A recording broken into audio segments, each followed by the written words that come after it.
ಸಂಕ್ಷಿಪ್ತ Valmiki Ramayana doctor H Ramachandra ಸ್ವಾಮಿ. ಉತ್ತರಕಾಂಡ.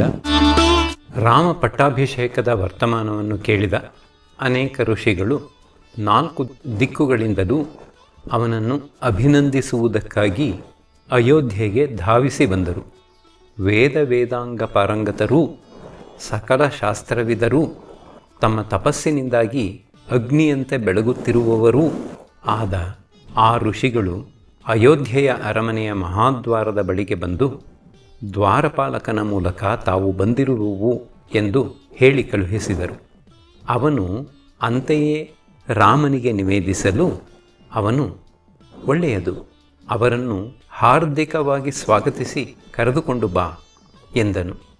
ಅದರಂತೆ ಮುನಿಗಳೆಲ್ಲರೂ ಒಳಗೆ ಬರಲು ಶ್ರೀರಾಮನು ಎದ್ದು ನಿಂತು ಅವರನ್ನು ಆದರಿಸಿ ಅರ್ಘ್ಯಪಾದ್ಯ ಮಧುಪರ್ಕಾದಿಗಳನ್ನು ಕೊಟ್ಟು ಉಪಚರಿಸಿದನು. ವಿನಯದಿಂದ ಅಭಿವಾದನೆ ಮಾಡಿ ಯುಕ್ತ ಆಸನಗಳಲ್ಲಿ ಕುಳ್ಳಿರಿಸಿದನು. ಕುಶಲ ಪ್ರಶ್ನೆಗಳು ನಡೆದವು. ಅನಂತರ ಆ ಋಷಿಗಳು, ರಘುನಂದನ, ನಾವೆಲ್ಲರೂ ಕುಶಲಿಗಳಾಗಿದ್ದೇವೆ. ನೀನು ಶತ್ರು ಸಂಹಾರ ಮಾಡಿ ವನವಾಸವನ್ನು ಮುಗಿಸಿ ಪಟ್ಟಾಭಿಷಿಕ್ತನಾಗಿರುವೆಯಲ್ಲ, ಅದನ್ನು ನೋಡುವ ನಮ್ಮ ಭಾಗ್ಯವೇ ಭಾಗ್ಯ.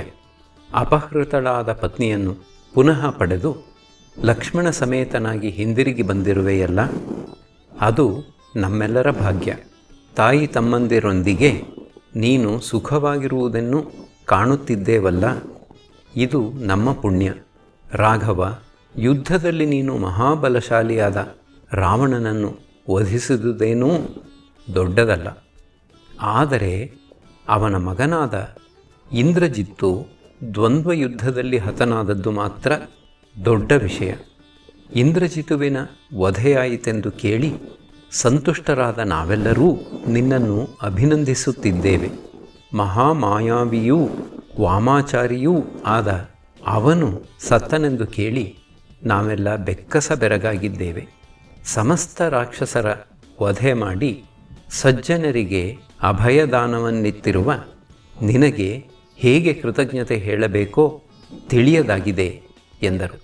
ಅದನ್ನು ಕೇಳಿದ ರಾಮನು, ಮಹರ್ಷಿಗಳೇ, ಮಹಾಪರಾಕ್ರಮಿಗಳಾದ ರಾವಣ ಕುಂಭಕರ್ಣರನ್ನು ಬಿಟ್ಟು ಆ ಇಂದ್ರಜಿತ್ತುವನ್ನು ನೀವು ಹೊಗಳಲು ಕಾರಣವೇನು? ರಾವಣನಿಗಿಂತಲೂ ಅವನು ಹೇಗೆ ಅಧಿಕನಾಗುತ್ತಾನೆ ಎಂದು ಪ್ರಶ್ನಿಸಿದನು. ಮುನಿಗಳೆಲ್ಲರ ಪರವಾಗಿ ಅಗಸ್ತ್ಯರು, ಹಿಂದೆ ಬ್ರಹ್ಮಪುತ್ರನಾದ ಪುಲಸ್ತ್ಯನೆಂಬ ಬ್ರಹ್ಮರ್ಷಿ ಇದ್ದನು. ಅವನು ತಪಸ್ಸು ಮಾಡುತ್ತಿದ್ದ ಸ್ಥಳಕ್ಕೆ ಅಪ್ಸರಸಿಯರು ಬಂದು ಕ್ರೀಡಿಸುತ್ತಾ ಗಲಭೆ ಎಬ್ಬಿಸುತ್ತಿದ್ದರು. ಇದನ್ನು ಕಂಡ ಅವನು, ಇನ್ನು ಮುಂದೆ ಇಲ್ಲಿ ಯಾವ ಸ್ತ್ರೀಯಾದರೂ ನನಗೆ ಕಾಣಿಸಿಕೊಂಡರೆ ಅವಳು ಒಡನೆಯೇ ಗರ್ಭವತಿಯಾಗಲಿ ಎಂದು ಶಪಿಸಿದನು. ಅದನ್ನು ಕೇಳಿ ಅಪ್ಸರಸಿಯರು ಬರುವುದನ್ನು ನಿಲ್ಲಿಸಿದರು. ಆದರೆ ತೃಣಬಿಂದುವೆಂಬ ರಾಜರ್ಷಿಯ ಗೋ ಎಂಬ ಪುತ್ರಿಯು ಈ ಶಾಪ ವೃತ್ತಾಂತವನ್ನು ಅರಿಯದೆ ಅಲ್ಲಿಗೆ ಬಂದು ಗರ್ಭವತಿಯಾದಳು. ಹೆದರಿದ ಅವಳನ್ನು ಕರೆದುಕೊಂಡು ತೃಣಬಿಂದುವು ಪುಲಸ್ತ್ಯನ ಬಳಿಗೆ ಹೋಗಿ ವಿಷಯವನ್ನು ತಿಳಿಸಲು ಪುಲಸ್ತ್ಯನು ಅವಳನ್ನು ಸ್ವೀಕರಿಸಿದನು. ಅವಳ ಸದ್ಗುಣಗಳಿಂದ ಪ್ರೀತನಾದ ಪುಲಸ್ತ್ಯನು ತನಗೆ ಸಮಾನನಾದ ಪುತ್ರನು ಅವಳ ಹೊಟ್ಟೆಯಲ್ಲಿ ಹುಟ್ಟಲೆಂದು ಆಶೀರ್ವದಿಸಿದನು.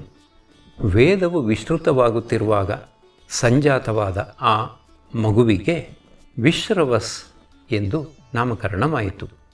ಮುಂದೆ ಆತನು ಧರ್ಮನಿಷ್ಠನೂ ಮಹಾತಪಸ್ವಿಯೂ ಆಗಿ ಪ್ರಖ್ಯಾತವಾದ ಮೇಲೆ ಭರದ್ವಾಜನ ಮಗಳು ದೇವವರ್ಣಿನಿಯನ್ನು ಮದುವೆಯಾಗಿ ವೈಶ್ರವಣನೆಂಬ ಮಗನನ್ನು ಪಡೆದನು.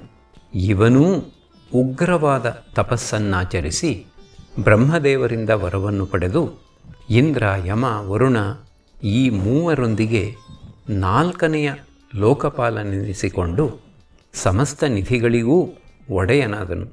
ಸಂಚಾರಾರ್ಥವಾಗಿ ಪುಷ್ಪಕ ವಿಮಾನವೊಂದನ್ನು ಬ್ರಹ್ಮನಿಂದ ಪಡೆದನು. ವಿಶ್ರವಸ್ಸಿನ ಅಪ್ಪಣೆಯಂತೆ ತ್ರಿಕೂಟ ಪರ್ವತದ ಮೇಲಿರುವ ಮಯನಿಂದ ನಿರ್ಮಿತವಾದ ಲಂಕಾನಗರದಲ್ಲಿ ರಾಕ್ಷಸರ ಅಧಿಪತಿಯಾಗಿ ನೆಲೆಸಿದನು ಎಂದನು.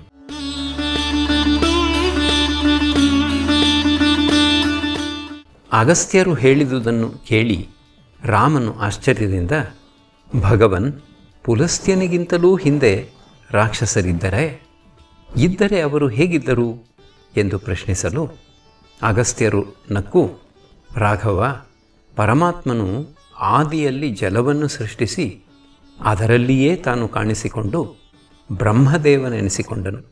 ಅವನು ಪ್ರಾಣಿಗಳನ್ನು ಸೃಷ್ಟಿಸಿ ಜಲವನ್ನು ರಕ್ಷಿಸಿ ಎಂದು ಅವಕ್ಕೆ ವಿಧಿಸಿದನು. ಅದನ್ನು ಕೇಳಿದ ಪ್ರಾಣಿಗಳಲ್ಲಿ ಕೆಲವು ರಕ್ಷಿಸುವೆವು ಎಂದರೆ ಮತ್ತೆ ಕೆಲವು ಯಕ್ಷಿಸುವೆವು ಎಂದವು. ರಕ್ಷಿಸುವೆವು ಎಂದವರು ರಾಕ್ಷಸರಾದರು. ಪೂಜಿಸು ಅಥವಾ ಯಕ್ಷಿಸುವೆವು ಎಂದವರು ಯಕ್ಷರಾದರು. ಹೀಗೆ ಹುಟ್ಟಿದವರಲ್ಲಿ ಹೇತಿ, ಪ್ರಹೇತಿ ಎಂಬ ಅಣ್ಣ ತಮ್ಮಂದಿರು ಪ್ರಬಲರಾಗಿ ರಾಕ್ಷಸಾಧಿಪತಿಗಳಾದರು. ಪ್ರಹೇತಿಯು ವಿರಕ್ತಿ ಹೊಂದಿ ತಪಸ್ಸಿಗೆ ಹೋದನು. ಹೇತಿಯು ಯಮನ ಸೋದರಿಯಾದ ಭಯ ಎಂಬುವಳನ್ನು ಮದುವೆಯಾಗಿ ವಿದ್ಯುತ್ಕೇಶನೆಂಬ ಮಗನನ್ನು ಪಡೆದನು. ಇವನು ಬೆಳೆದ ಮೇಲೆ ಹೇತಿಯು ಸಂಧ್ಯಾದೇವಿಯ ಮಗಳಾದ ಸಾಲಕಟಂಕಟೆ ಎಂಬ ಕನ್ಯೆಯನ್ನು ವಿದ್ಯುತ್ಕೇಶನಿಗೆ ತಂದುಕೊಂಡನು. ಕೆಲಕಾಲದಲ್ಲಿ ಗರ್ಭಿಣಿಯಾದ ಸಾಲಕಟಂಕಟೆಯು ಮಂದರ ಪರ್ವತಕ್ಕೆ ಹೋಗಿ ಮಗುವನ್ನು ಹೆತ್ತು ವಿದ್ಯುತ್ಕೇಶನೊಡನೆ ಇನ್ನೂ ವಿಹರಿಸುವ ಆಸೆಯನ್ನು ತಡೆಯಲಾರದೆ ಮಗುವನ್ನು ಅಲ್ಲೇ ಬಿಟ್ಟು ಗಂಡನ ಜೊತೆಗೆ ಹೊರಟು ಹೋದಳು. ಆ ಅಸಹಾಯ ಮಗುವು ತಾಯಿಗಾಗಿ ರೋಧಿಸುತ್ತಿರಲು ಗಗನದಲ್ಲಿ ಹೋಗುತ್ತಿದ್ದ ಪಾರ್ವತಿ ಪರಮೇಶ್ವರರು ಅದನ್ನು ಕೇಳಿ ಅಲ್ಲಿಗೆ ಬಂದು ಅದನ್ನು ಕೂಡಲೇ ದೊಡ್ಡವನನ್ನಾಗಿ ಮಾಡಿದರು. ಅಲ್ಲದೆ ಉಮೆಯು ರಾಕ್ಷಸಿಯರಿಗೆ ಗರ್ಭವು ನಿಂತೊಡನೆ ಅದು ಬೆಳೆದು ಪ್ರಸವವಾಗುವಂತೆಯೂ ಹುಟ್ಟಿದ ಮಗುವು ತಕ್ಷಣ ತಾಯಿಯ ವಯಸ್ಸನ್ನು ಪಡೆಯಲೆಂದು ವರವನ್ನು ಕೊಟ್ಟಳು. ಆ ರಾಕ್ಷಸ ಶಿಶುವು ಸುಕೇಶನೆಂದು ಪ್ರಸಿದ್ಧನಾಗಿ ಪರಮೇಶ್ವರನ ವರಬಲದಿಂದ ಗರ್ವಿತನಾಗಿ ಮೆರೆಯತೊಡಗಿದನು. ಗ್ರಾಮಣಿ ಎಂಬ ಗಂಧರ್ವನಿಗೆ ದೇವವತಿ ಎಂಬ ಸುಂದರಿಯಾದ ಮಗಳಿದ್ದಳು. ಅವಳನ್ನು ಗ್ರಾಮಣಿಯು ಸುಕೇಶನಿಗೆ ಮದುವೆ ಮಾಡಿಕೊಟ್ಟನು. ಇವರಿಗೆ ಮಾಲ್ಯವಂತ, ಸುಮಾಲಿ ಮತ್ತು ಮಾಲಿ ಎಂಬ 3 ಮಕ್ಕಳು ಹುಟ್ಟಿದರು. ಇವರು 3 ಲೋಕಗಳಂತೆ ಸ್ಥೈರ್ಯ ಸಂಪನ್ನರೂ, ತ್ರೇತಾಗ್ನಿಗಳಂತೆ ತೇಜಸ್ವಿಗಳೂ, ಉತ್ಸಾಹ ಶಕ್ತಿ, ಪ್ರಭುಶಕ್ತಿ, ಮಂತ್ರಶಕ್ತಿಗಳಂತೆ ಸಾಮರ್ಥ್ಯಶಾಲಿಗಳು, ವಾತ, ಪಿತ್ತ, ಕಫಗಳಂತೆ ಪರಪೀಡಕರು ಆಗಿ ಮೆರೆಯುತ್ತಿದ್ದರು. ತಮ್ಮ ತಂದೆಗೆ ಈಶ್ವರನಿಂದ ವರಪ್ರಸಾದ ದೊರಕಿದುದನ್ನು ನೆನೆದು ತಾವೂ ತಪಸ್ಸಿಗಾಗಿ ಮೇರು ಪರ್ವತಕ್ಕೆ ಹೋದರು. ಇವರ ತಪಸ್ಸಿಗೆ ಮೆಚ್ಚಿ ಬ್ರಹ್ಮದೇವನು ಬಂದು ಏನು ವರ ಬೇಕು ಎಂದು ಕೇಳಿದನು. ಆಗ ಅವರು ತಾವು ಅಜೇಯರೂ, ಶತ್ರುವಿಧ್ವಂಸಕರೂ, ಚಿರಂಜೀವಿಗಳೂ ಆಗಿ ಪರಸ್ಪರ ಪ್ರೀತಿಯುಳ್ಳವರಾಗಬೇಕು ಎಂದು ಕೇಳಿದರು. ಬ್ರಹ್ಮನು ಅಸ್ತು ಎನ್ನಲು ಆ ವರಬಲದಿಂದ ಕೊಬ್ಬಿದ ಅವರು ದೇವಾಸುರರನ್ನು ಬಾಧಿಸಲಾರಂಭಿಸಿದರು. ಶಿಲ್ಪಿಯಾದ ವಿಶ್ವಕರ್ಮನನ್ನು ತಮಗೊಂದು ವಸತಿಯನ್ನು ನಿರ್ಮಿಸಿಕೊಡುವಂತೆ ಕೇಳಿದಾಗ ಅವನು ತಾನು ಹಿಂದೆಯೇ ನಿರ್ಮಿಸಿ ಇಟ್ಟಿರುವ ಲಂಕಾನಗರಿಯಲ್ಲಿ ವಾಸಿಸಿ ಎಂದು ಹೇಳಿದನು. ಅನಂತರ ಅವರು ತಮ್ಮ ಪರಿವಾರದೊಂದಿಗೆ ಹೋಗಿ ಲಂಕೆಯಲ್ಲಿ ನೆಲೆಸಿದರು.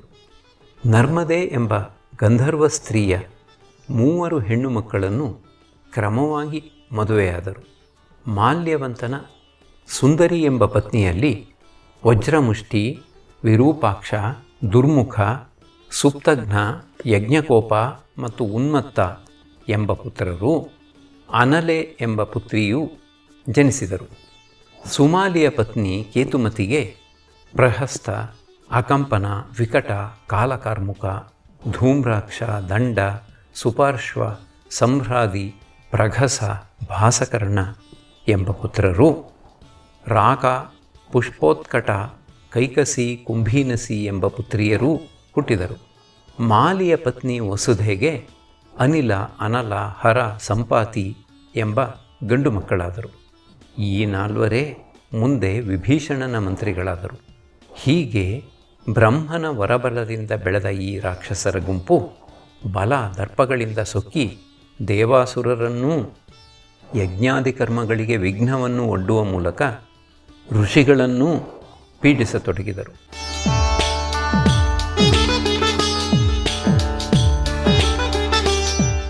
ಇವರ ಪೀಡೆಯನ್ನು ಸಹಿಸಲಾರದೆ ಸಂತ್ರಸ್ತರು ಮಹಾದೇವನನ್ನು ಮೊರೆಹೊಕ್ಕರು. ಅವನು ಅವರನ್ನು ವಿಷ್ಣುವಿನ ಬಳಿಗೆ ಕಳುಹಿಸಿದನು. ವಿಷ್ಣುವು ಸುಕೇಶನನ್ನೂ ಅವನ ಮಕ್ಕಳನ್ನು ನಾನು ಕೊಲ್ಲುತ್ತೇನೆ ಎಂದು ಅಭಯ ಪ್ರದಾನ ಮಾಡಿದನು. ಇದನ್ನು ತಿಳಿದ ಮಾಲ್ಯವಂತನು ತಮ್ಮಂದಿರನ್ನು ಕರೆದು ವಿಷ್ಣುವಿನ ಪ್ರತಿಜ್ಞೆಯನ್ನು ತಿಳಿಸಿ, ಈಗೇನು ಮಾಡೋಣ ಎಂದು ಕೇಳಿದನು. ಅದಕ್ಕೆ ಮಾಲಿ ಸುಮಾಲಿ ಇಬ್ಬರೂ ಬದುಕಿನಲ್ಲಿ ಮಾಡಬೇಕಾದದ್ದನ್ನೆಲ್ಲ ತಾವು ಮಾಡಿರುವುದರಿಂದ ಮರಣಕ್ಕೆ ಅಂಜಬೇಕಿಲ್ಲ ಎಂದರು. ಈ ಸಂಚು ದೇವತೆಗಳಿಂದಲೇ ಆಗಿರುವುದರಿಂದ ಅವರು ಏನಾದರೂ ಮಾಡುವುದರೊಳಗೆ ನಾವೇ ಅವರ ಮೇಲೇರಿ ಹೋಗಬೇಕು ಎಂದು ಅಭಿಪ್ರಾಯಪಟ್ಟರು. ಅನಂತರ ತಡಮಾಡದೆ ದೇವತೆಗಳ ಮೇಲೆ ಯುದ್ಧವನ್ನೇ ಸಾರಿಬಿಟ್ಟರು. ಬಲಗರ್ವಿತರಾದ ರಾಕ್ಷಸರು ಅನೇಕಾನೇಕ ಉತ್ಪಾತಗಳನ್ನು ಕಂಡರೂ ಲೆಕ್ಕಿಸದೆ ಮುಂದೆ ನಡೆದರು. ಅತ್ತ ನಾರಾಯಣನೂ ಶಂಖ ಚಕ್ರ ಗದಾ ಶಾರ್ಂಗ ಖಡ್ಗಗಳನ್ನು ಧರಿಸಿ ಗರುಡನ ಮೇಲೆ ಕುಳಿತು ರಾಕ್ಷಸ ಸಂಹಾರಕ್ಕಾಗಿ ಬಂದನು. ವಿಷ್ಣುವಿಗೂ ರಾಕ್ಷಸರಿಗೂ ಯುದ್ಧವು ಮೊದಲಾಯಿತು. ಮೊದಲು ಎಲ್ಲರೂ ಸೇರಿ ವಿಷ್ಣುವನ್ನು ಮುತ್ತಿದರೂ ಕೊನೆಗೆ ಅವನನ್ನು ಎದುರಿಸಲಾರದೆ ರಾಕ್ಷಸರು ಚದುರಿ ಓಡಲಾರಂಭಿಸಿದರು. ಮಾಲಿ ಸುಮಾಲಿಯರು ವಿಷ್ಣುವನ್ನೆದುರಿಸಿ ಹೋರಾಡಿದರು. ವಿಷ್ಣುವು ಮಾಲಿಯನ್ನು ತನ್ನ ಚಕ್ರಾಯುಧದಿಂದ ಕೊಂದು ಹಾಕಿದನು. ಸುಮಾಲಿ ಮಾಲ್ಯವಂತರು ಓಡಿ ಹೋಗಿ ತಪ್ಪಿಸಿಕೊಂಡರು. ಲಂಕೆಗೆ ಓಡಿ ಹೋಗಿದ್ದ ಮಾಲ್ಯವಂತನು ಪುನಃ ಹಿಂದಿರುಗಿ ಬಂದು ಹೋರಾಡಲು ಆರಂಭಿಸಿದನು. ಘೋರ ಯುದ್ಧವು ನಡೆಯಿತು. ಮಾಲ್ಯವಂತನು ವಿಷ್ಣುವನ್ನು ಶಕ್ತ್ಯಾಯುಧದಿಂದ ಘಾತಿಸಲು ಅವನು ಅದನ್ನೇ ಕಿತ್ತು ತಿರುಗಿ ಹೊಡೆದನು. ಕೊನೆಗೆ ರಾಕ್ಷಸರಿಬ್ಬರೂ ಸೋತು ಓಡಿಹೋಗಿ ಪಾತಾಳದಲ್ಲಿ ತಮ್ಮ ಪಿತಾಮಹಿಯಾದ ಸಾಲಕಟಂಕಟೆಯ ಆಶ್ರಯದಲ್ಲಿ ನೆಲೆಸಿದರು. ಈ ಮೂವರು ಸೋದರರು ಈಗ ನೀನು ಕೊಂದಿರುವ ರಾವಣನಿಗಿಂತ ಬಲಾಢ್ಯರು. ಕಾಲಕ್ರಮದಲ್ಲಿ ಸುಮಾಲಿಯು ಧೈರ್ಯವಹಿಸಿ ರಸಾತಳದಿಂದ ಭೂಲೋಕಕ್ಕೆ ಬಂದು ತನ್ನ ಮಗಳಾದ ಕೈಕಸಿಯೊಡನೆ ಸಂಚರಿಸತೊಡಗಿದನು. ಆಗ ಅಕಸ್ಮಾತ್ತಾಗಿ ಪುಷ್ಪಕ ವಿಮಾನದಲ್ಲಿ ಕುಳಿತು ತಂದೆಯಾದ ವಿಶ್ರವಸ್ಸುವನ್ನು ನೋಡಲು ಹೋಗುತ್ತಿದ್ದ ಕುಬೇರನನ್ನು ನೋಡಿದನು. ಎಲಾ, ನಮ್ಮ ಲಂಕೆಯನ್ನು ಕುಬೇರನು ಆಕ್ರಮಿಸಿಬಿಟ್ಟಿರುವನಲ್ಲ ಎಂದು ಯೋಚಿಸಿ ಮಗಳನ್ನು ಕರೆದು, ನೀನಾಗಿಯೇ ಹೋಗಿ ವಿಶ್ರವಸ್ಸನ್ನು ಮದುವೆಯಾಗು, ನಿನಗೆ ಕುಬೇರನಿಗೆ ಸಮನಾದ ಮಕ್ಕಳು ಹುಟ್ಟುವರು ಎಂದು ಹೇಳಿ ಕಳುಹಿಸಿದನು. ಅಂತೆಯೇ ಅವಳು ಪ್ರದೋಷ ಕಾಲವಾಗಿದ್ದರೂ ಲೆಕ್ಕಿಸದೆ ಅಗ್ನಿಹೋತ್ರವನ್ನು ಮಾಡುತ್ತಿದ್ದ ವಿಶ್ರವಸುವಿನ ಮುಂದೆ ನಿಂತು ಹಾವಭಾವವನ್ನು ವ್ಯಕ್ತಪಡಿಸತೊಡಗಿದಳು. ಆ ಮುನಿಯು ಧ್ಯಾನದಿಂದ ಇವಳ ಮನಸ್ಸನ್ನು ತಿಳಿದು, ಅಕಾಲದಲ್ಲಿ ಬಂದಿರುವುದರಿಂದ ಘೋರಾಕೃತಿಯ ಘೋರಕರ್ಮದ ಪುತ್ರರನ್ನು ಪಡೆಯುತ್ತೀಯೇ ಎಂದನು. ಅವಳು ಅಂತಹ ಮಕ್ಕಳು ಬೇಡವೆಂದು ಬಹುವಾಗಿ ಬೇಡಿಕೊಳ್ಳಲು ವಿಶ್ರವಸುವು ಕಿರಿಯ ಮಗನೊಬ್ಬನು ಧರ್ಮಾತ್ಮನಾಗುತ್ತಾನೆ ಎಂದು ಅನುಗ್ರಹಿಸಿದನು. ಕೈಕಸಿಯಲ್ಲಿ ಮೊದಲು ದಶಕಂಠನಾದ ರಾವಣನು, ಅನಂತರ ಬಲಾಢ್ಯನಾದ ಕುಂಭಕರ್ಣನು ಹುಟ್ಟಿದರು. ಆಮೇಲೆ ಶೂರ್ಪನಖಿಯು ಹುಟ್ಟಿದಳು. ಅನಂತರ ವಿಭೀಷಣನು ಹುಟ್ಟಿದನು. ರಾಜಸನಾದ ದಶಗ್ರೀವನು ಕ್ರೂರನಾಗಿ ಜನರನ್ನು ಕಾಡಿಸುತ್ತಿದ್ದನು. ತಾಮಸನಾದ ಕುಂಭಕರ್ಣನು ಋಷಿಗಳನ್ನು ತಿನ್ನುತ್ತಾ ಯಾವಾಗಲೂ ಕ್ಷುತ್ಬಾಧೆಯಿಂದ ಪರದಾಡುತ್ತಿದ್ದನು. ವಿಭೀಷಣನು ಮಾತ್ರ ಧರ್ಮಾತ್ಮನಾಗಿ ವೇದಾಧ್ಯಯನ ಮಾಡುತ್ತಾ ಮಿತಾಹಾರಿಯೂ ಜಿತೇಂದ್ರಿಯನೂ ಆಗಿದ್ದನು. ಹೀಗಿರಲು ಒಂದು ಸಲ ವೈಶ್ರವಣನು ಪುಷ್ಪಕ ವಿಮಾನದಲ್ಲಿ ತಂದೆಯಾದ ವಿಶ್ರವಸ್ಸನ್ನು ನೋಡಲು ಬಂದಾಗ ಕೈಕಸಿಯು ದಶಗ್ರೀವನಿಗೆ, ನೋಡು, ನಿನ್ನ ಅಣ್ಣನಾದ ಆ ಕುಬೇರನನ್ನು, ಎಷ್ಟು ತೇಜಸ್ವಿಯಾಗಿದ್ದಾನೆ, ನೀನು ಅವನಿಗೆ ಸಮಾನನಾಗಬೇಕು ಎನ್ನಲು, ಅಷ್ಟೇಕೆ, ನಾನು ಅವನಿಗಿಂತಲೂ ಅಧಿಕನಾಗುವೆನು ಎಂದು ಅವನು ತಾಯಿಯನ್ನು ಸಮಾಧಾನ ಮಾಡಿದನು. ಅನಂತರ ದಶಗ್ರೀವನು ತನ್ನ ಸೋದರರೊಡನೆ ಹೊರಟು ಇಷ್ಟಸಿದ್ಧಿಗಾಗಿ ಗೋಕರ್ಣ ಕ್ಷೇತ್ರದಲ್ಲಿ ಕಠೋರವಾದ ತಪಸ್ಸನ್ನಾಚರಿಸಿ ಬ್ರಹ್ಮದೇವನನ್ನು ಮೆಚ್ಚಿಸಿದನು ಎಂದರು.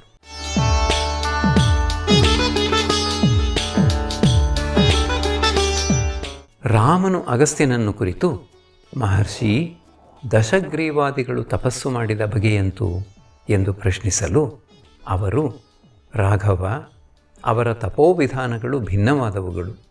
ಕುಂಭಕರ್ಣನು ಬೇಸಿಗೆಯಲ್ಲಿ ಪಂಚಾಗ್ನಿಗಳ ಮಧ್ಯೆ ನಿಲ್ಲುತ್ತಿದ್ದನು. ವರ್ಷಾಕಾಲದಲ್ಲಿ ಮಳೆಯಲ್ಲಿ ನೆನೆಯುತ್ತಾ ಹಾಗೂ ಚಳಿಗಾಲದಲ್ಲಿ ಜಲಮಧ್ಯದಲ್ಲಿ ನಿಂತು ತಪಸ್ಸನ್ನಾಚರಿಸಿದನು. ವಿಭೀಷಣನು ಶುಚಿಯಾಗಿ ಒಂಟಿಗಾಲಿನಲ್ಲಿ ನಿಂತು ಧ್ಯಾನಾಸಕ್ತನಾಗಿದ್ದನು.